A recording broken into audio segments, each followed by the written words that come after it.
I am Kathleen Sebelius. I'm the Secretary of Health and Human Services.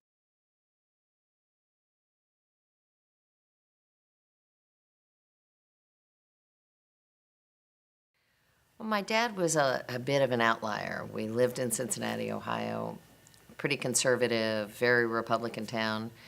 He was a liberal Democrat. So he often was a voice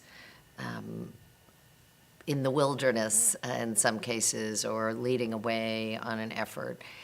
And one of the things I think he tried to do, even when we were young kids, is to make sure we understood issues well enough so if people came at us, with an opinion about how crazy our father was, that we actually were well equipped to not really defend him, but defend ourselves. He understood that that would put us a little bit out of touch with our friends who would say, my father would never vote for your father, or, kind of personal assault. So part of the discussion was to understand what was being talked about, why it was important, how it would advance.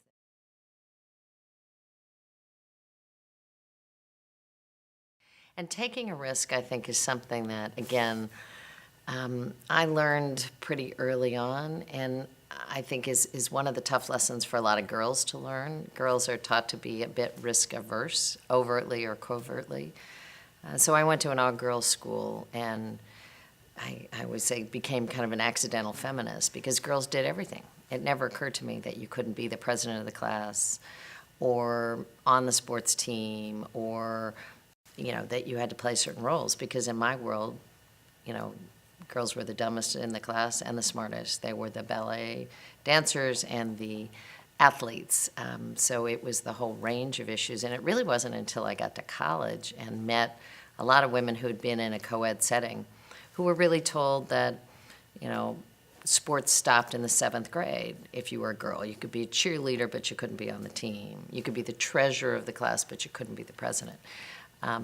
My world didn't have any of those boundaries.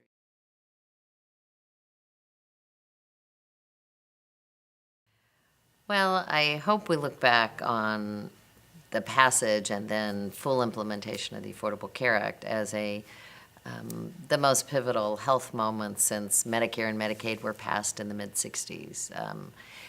It's the first time the United States has ever passed a comprehensive health bill and been able to say, we really believe that all citizens should have affordable, available health insurance. I think it'll make a huge difference in terms of people's lives, but also in terms of their prosperity. It's a huge economic challenge for lots of people who still are terrified that they will go bankrupt if somebody gets sick or won't be able to afford the care and treatment they need. So that probably is the